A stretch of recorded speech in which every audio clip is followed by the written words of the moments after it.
So for assessment 1, I've chosen the 1RM bench press. So this is a test of maximal strength for the upper body.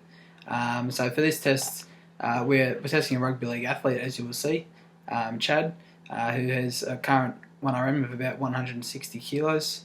Okay, so the 1RM bench press is classed as a valid and reliable test according to the text, the physiological test for elite athletes, which is produced by the AIS. So the guidelines that are carried out in this video are adapted from that text, as they are classed as to be the most valid and reliable method of delivering this test. Now, it is recommended that the weights that we use for this 1RM are calibrated. However, due to the facilities that we had during this video, we didn't have access to calibrated weights.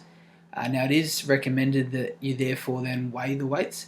The weights that we use in this video are only a week old and have been very rarely used. Therefore, we decided to go ahead with the weights. It is recommended that if you were to test this athlete again in the future, that we use the exact same weights. Therefore, this reduces the risk of test-to-test reliability, and it improves the accuracy of the results as well.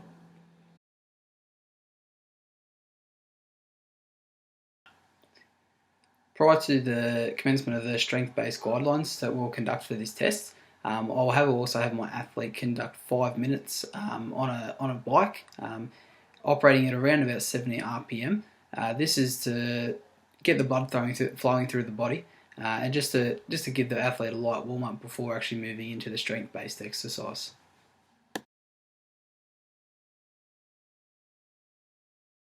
Right, today we've got Chad who's going to run through 1RM bench press for us to test body maximal strength. So we're going to bench press just here. So Chad's current 1RM is sitting around about 165 mark. So we're going to start off with 60% of his 1RM. So we're looking at about 80 kilos for the start off today. Okay, so we're going to get Corey to spot here. Okay, so the assessor should always be from the side so they can see both the feet, that the buttocks are on the bench as well, and that the bar's been lowered down to the top part of the chest before being lifted out to a full elbow extension. Alright, so that's it.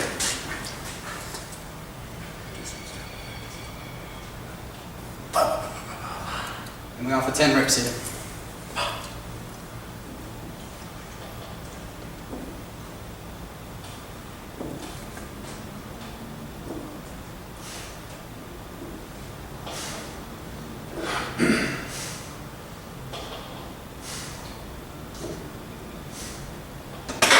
Perfect.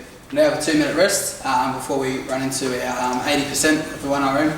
So we'll be looking at around about the 120 mark. Okay, so now we're going for the 60 to 80% of 1RM for 5 reps. We've had a 2-minute break. So we've got the tape on the bar here to ensure that the grip position remains consistent throughout each of the tests as well. Alright, so let's go 5 reps. Come on, Chad.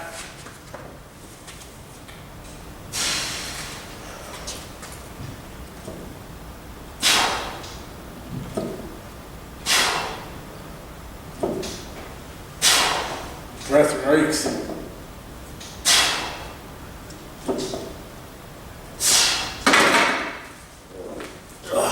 Now have a 2-minute rest before we go 90% for 3 reps. Okay.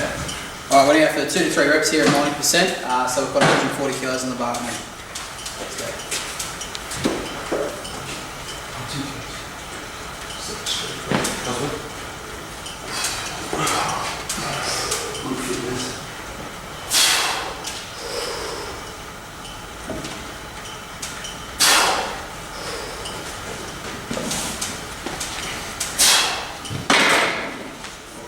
Now we have up to a 5-minute break before we have our first test set.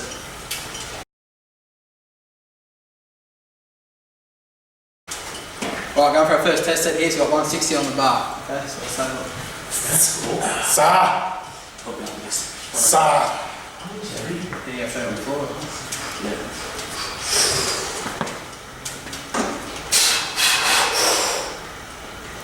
Up. Yeah. Good. Right. We're going to 165 this time. Let's go.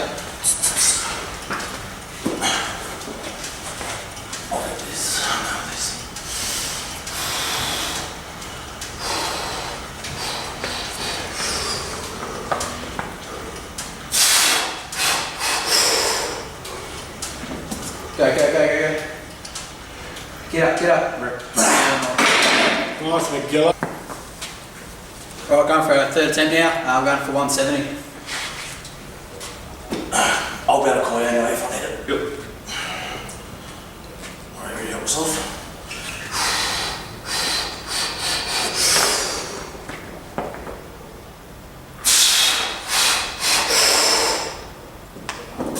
Get up.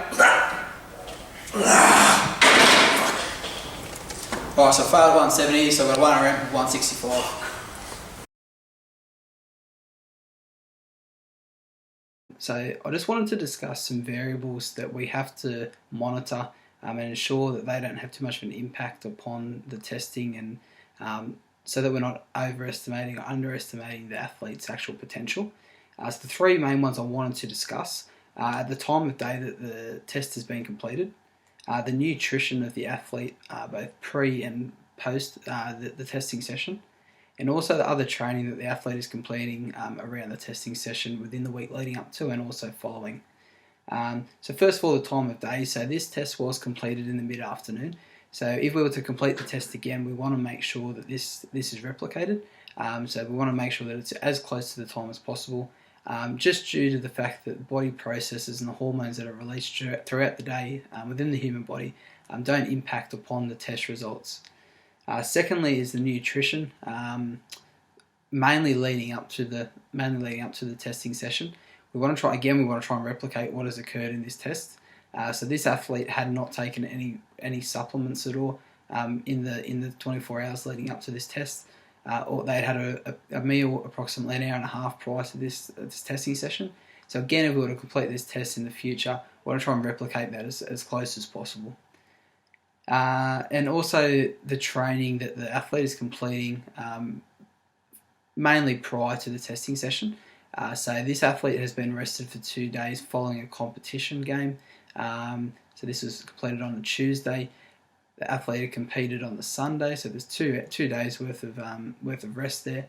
Okay, so we want to try and replicate that in the future. We're to complete this test. So we want approximately 2 days worth of rest. That way, we're minimising the impact that this training can have upon the test results.